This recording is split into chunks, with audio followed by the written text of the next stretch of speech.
శ్రీమాత్రే నమ. జై గురు దత్తాత్రేయ నమ. ఈ వీడియోలో మనం మకర రాశి వారికి మే 3వ తారీఖు నుంచి 9వ తారీఖు మధ్యలో జరగబోయే వారఫలాలు గమనించినప్పుడు మరి ప్రధానంగా మకర రాశి వారికి ఈ వారంలో చతుర్థ స్థానంలో ఏర్పడినటువంటి బుధాదిత్య యోగం, అంటే ఇది ఈ రాశి వారికి అంతగా ఉపయోగపడే అవకాశం లేదు. రవి ఈ రాశి వారికి అష్టమాధిపతి, రాస్యాధిపతి శనికి శత్రుగ్రహం అవటం వల్ల ఏ భావంలో ఉంటే ఆ భావాన్ని కొద్దిగా ఇబ్బంది పెట్టడం జరుగుతూ ఉంటుంది. అయితే బుధుడు ఈ రాశి వారికి భాగ్యాధిపతి అయినప్పటికీ కూడా బుధుడు స్వతంత్ర గ్రహం కాదు. ఏ గ్రహంతో కలిస్తే ఆ గ్రహ ఫలితం ఇవ్వడం జరుగుతుంది. అందువల్ల ఇప్పుడు ఈ బుధుడు రవి కలిసి ఈ ఇద్దరికి కూడా అష్టమాధిపత్య దోషం రావడం వల్ల చతుర్థ స్థానం వల్ల స్థానచలనం అన్నది జరిగే అవకాశం ఉంటుంది.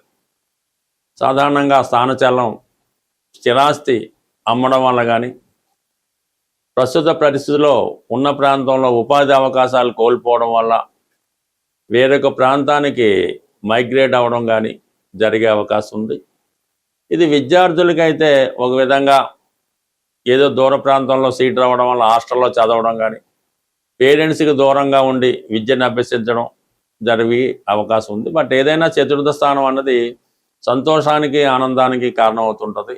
జాతకుడు ఒక విధంగా మనోవిచారానికి మానసిక అశాంతికి ఇబ్బంది పడే అవకాశం ఉంది. మాతృ సౌఖ్యం తగ్గుతుంది. తల్లిగారితో విరోధాలు రావడం కానీ, సొంత గ్రామంలో ఇబ్బందులు కానీ జరిగే సూచనలు ఉన్నాయి. మొత్తం మీద చాలా మనస్తాపానికి గురవుతూ ఉంటాడు. కుటుంబ విషయాల్లో కూడా రాహుగ్రహ ప్రభావం వల్ల కుటుంబ సభ్యుల నుంచి అంత ఆదరణ లభించదు. పరస్పర విభేదాలు, కుటుంబంపై ఇతరుల పెత్తనం ఇవన్నీ జాతకుడికి సాగుతుంటాయి. అంటే జాతకుడి యొక్క యాటిట్యూడు, ప్రవర్తన కుటుంబ సభ్యులకి నచ్చకపోవడం, కుటుంబ సభ్యులు చేసే పనులు జాతకుడికి నచ్చకపోవడం జరుగుతుంటుంది. కొన్ని నిర్ణయాలు తెలియకుండానే, జాతకుడి యొక్క అభిప్రాయం తెలియకుండానే కొన్ని నిర్ణయాలు మీ కుటుంబ సభ్యులే తీసుకోవడం జరుగుతుంటుంది. ఇది చాలా వరకు మీరు కుటుంబ విషయాల్లో చూసి చూడనట్టు ఉంటేనే మంచిది తప్ప మరి గట్టిగా పట్టించుకోవడం వలన అది ఇనివారు ఉండరు. చివరికి మీ మాట తప్పడం, మీరు మనస్తాపం తప్పడం తప్ప పెద్దగా వచ్చే ఉపయోగం ఏమీ కనబడే అవకాశం లేదు. బట్ ఏదైనా తృతీయ స్థానంలో ఉన్నటువంటి శని భగవానుడు కుజగ్రహంతో కలియడం వలన దగ్గర బంధువులతో, అన్నదమ్ములతో విభేదాలు, ఎవరైతే మీకు సంపూర్ణంగా సాయం చేస్తారు, ఎవరు అండతో మీరు ఉన్నటువంటి సమస్యలను పరిష్కరించుకుంటారు అనుకుంటారో వారే మీకు ఎదురు తిరగడం కానీ, సహాయ నిరాకరణ చేయడం కానీ, వారి నుంచి విమర్శలు కానీ వచ్చే సూచనలు ఉన్నాయి.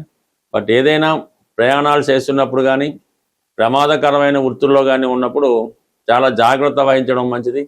మనం ఒక కార్యక్రమంలో వెళ్తుంటే వేరొక విధంగా ప్రమాదం కానీ, ఇబ్బంది కానీ, నష్టం కానీ జరిగే అవకాశం ఉంది. జాతకుడు ప్రతి నిమిషం అప్రమత్తం ఉండడం జరుగుతుంది. అయితే మీరు చేసే కొన్ని కొత్త ప్రయత్నాలు మధ్యలో ఆగడం జరుగుతుంటుంది. ఇది క్రీడా రంగంలో ఉన్న వాళ్ళకి కొంత ప్రోత్సాహకరంగా ఉన్నప్పటికీ కూడా మరి క్రీడల్లో కూడా మరి విజయం బదులు ఏదైనా యాక్సిడెంట్ కానీ, ప్రమాదం కానీ, ఇంకోటి కానీ జరిగే సూచనలు ఉన్నాయి. కాబట్టి మరి సాహస వృత్తుల్లో ఉన్నవాళ్ళు, వాహనాలు వేగంగా నడుపుతున్నవారు, మరి ఇటువంటి భయంకరమైనటువంటి క్రీడల్లో పాల్గొనేవారు కొంతవరకు ఆత్మరక్షణతో వెళ్ళాలి తప్ప చాలా డేషింగ్ అండ్ డేరింగ్లో వెళ్ళడం వల్ల అది మీకు కొంత ఇబ్బందిని, ప్రమాదాన్ని సూచిస్తుంది. చాలా జాగ్రత్త వహించడం మంచిది. బట్ ఏదైనా మకర రాశి వారు ఈ వారం అంతా కూడా చాలా అప్రమత్తంగా ఉండడం, అయితే ఆర్థిక పరంగా, ఉద్యోగపరంగా ఏదో విధంగా సమయానికి మీ సమస్యలకి పరిష్కారం అవ్వడం జరుగుతుంటుంది.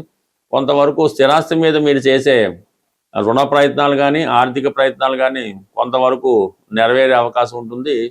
మరి ప్లేస్ ఆఫ్ చేంజ్ అన్నది ఈ రాశి వారికి తప్పనిసరిగా వచ్చే అవకాశం ఉంది. ఎవరి జాతకంలో అయినా కుజుడు ఎంత బలంగా అనుకూలమైన స్థానాల్లో ఉంటే వారి జీవితంలో ఎదురయ్యే ప్రతి సమస్యని పరిష్కరించుకోవడం, అటు ఆర్థిక పరంగా అయినా, అన్నదమ్ములతో విభేదమైన, భార్యాభర్తల సమస్యలైనా కుజుడు బలంగా ఉంటే వారు ఈ సమస్యలన్నీ కూడా సులభంగా పరిష్కరించుకుంటూ ఉంటారు. మరి ప్రస్తుతం కుజుడు ఈ మే నెల 11 తారీఖు వరకు కూడా శని భగవానుడితో కలిసి సంచరించడం వల్ల చాలా వరకు ఇటువంటి ఇబ్బందులు ప్రతి ఒక్కరికి ఎదురవుతున్నాయి. అలాగే ప్రస్తుతం జరుగుతున్నటువంటి ప్రపంచంలో ఈ విపత్కర పరిస్థితులు కూడా ఈ శని కుజుల కారణం వల్ల ఇబ్బంది పడడం జరుగుతుంది. ఇది ప్రతి ఒక్కరి మీద ఎంతో అంత ప్రభావం నడుస్తుంది. ఇటువంటి ప్రభావం నుంచి బయటపడాలంటే మనకి ఈ సంకటాలు అంటారు, సంకటాలు కష్టాలు, వాటి నుంచి తొలగించాలంటే రేపు మే నెల 5వ తారీఖున వస్తున్నటువంటి మంగళవారం రోజు సంకటహర చతుర్థి 5వ తారీఖు నాడు రావడం వల్ల మంగళవారంతో కూడి రావడం అన్నది ఇది రుణ సమస్యలతో ఇబ్బంది పడుతున్న వారికి, వివాహం జరగకుండా ఆలస్యం అవుతున్న వాళ్ళకి ఈ మంగళవారం రోజు ఈ సంకటహర చతుర్థి రోజు హోమం అంటే గణపతి హోమం అన్నది చేయించుకోవాల్సి ఉంటుంది. ప్రధానంగా ఉండ్రాళ్ళు, గరిక, ఎండు ఖర్జూరం మొదలగు ద్రవ్యాలతో స్వామిని సంతృప్తి పరచడం వల్ల ఈ సంకటాలు కష్టాలు తొలగి మీ యొక్క పనులు సజావుగా సాగడం జరుగుతుంటుంది. ఏదన్నా మరి పనులు ముందుకెళ్ళాలంటే ఈ ప్రయత్నం తప్పకుండా మీరు చేసి చూడండి. మళ్ళా వచ్చే సంకటాల చతుర్థి నాటికి చాలా సమస్యలకి పరిష్కారం జరుగుతూ ఉంటుంది. అంటే మనం అనుకున్న సంకల్పం నెరవేరేదాకా అంటే ఒక పెద్ద సంకల్పం పెట్టుకున్నప్పుడు ఈ ప్రతి నెల కూడా ఈ సంకటహర చతుర్థి చేయడం వల్ల దాని ఫలితం మీరు కంప్లీట్గా చూడడం జరుగుతూ ఉంటుంది. ఏదైనాది కంటిన్యూ అయితే మీ చేత అవనవడం ఖచ్చితంగా దీనికి బ్రేక్ పడుతుంది. ఎందుకు బ్రేక్ పడుతుంది? మనం అనుకున్న పని పూర్తయితే మనం అక్కడ నుంచి మానేస్తాం కదా, అందువలన కంప్లీట్గా మీకు ఇది సక్సెస్ రావడం జరుగుతుంది.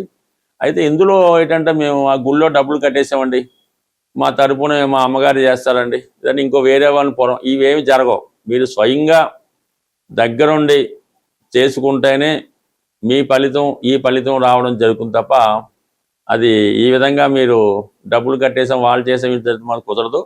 దానివల్ల ఇంకా కష్టాలు వచ్చే అవకాశం ఉంది. బట్ ఏదైనా మీ జీవితంలో ఎదురయ్యే ప్రతి సమస్యకి మీ శాస్త్ర ప్రకారం మీ యొక్క జాతకంలోనే, మీ జన్మ జాతకంలోనే ఆ సమస్యకి పరిష్కారం ఉంటుంది. అది దశ బట్టి అవ్వచ్చు, గోచారాన్ని బట్టి అవ్వచ్చు. ఎవరైతే తీవ్రమైనటువంటి సమస్యలతో ఇబ్బంది పడుతున్నారో వారు వారి యొక్క వ్యక్తిగత జాతకాన్ని చాలా అనుభవంతో కూడుకున్నటువంటి నిస్వార్థంగా ఉన్నటువంటి జ్యోతిష్కుని సంప్రదించి వారు చెప్పిన విధంగా కొన్ని సూచనలు మీరు కంప్లీట్గా చేసుకోవలసి ఉంటుంది. జాతకం చూపించుకున్నంత మాత్రాన ఎవరి జీవితం మారదు, అందులో మీరేం పెద్ద గొప్ప ఏం కాదు. కాబట్టి జాతకం చూపించుకొని దానికి పరిష్కార మార్గం చేస్తేనే మీకు ఆ సమస్య పరిష్కారం అవుతుంది తప్ప కేవలం జాతకంలో ఉన్నది తెలుసుకోవడం వల్ల ఆ సమస్య మరింత పెద్దదవుతుంది తప్ప దానికి పరిష్కారం అయితే అవ్వదు. కంప్లీట్గా సమస్యలతో ఉన్నవాళ్ళు అంటే జీవితంలో ప్రస్తుతం ఎంతో జీవన విధానం పెరగడం వల్ల మరి ఖర్చులు కూడా అలాగే పెరుగుతున్నాయి. కాబట్టి కొద్దిపాటి వ్యయంతో మీ జాతకాన్ని మీరు సరి చేసుకోవచ్చు. మరి అది మీ యొక్క నమ్మకాన్ని బట్టి, అవతల వారి యొక్క విద్వత్తును బట్టి ఆధారపడి ఉంటుంది. స్వస్తి.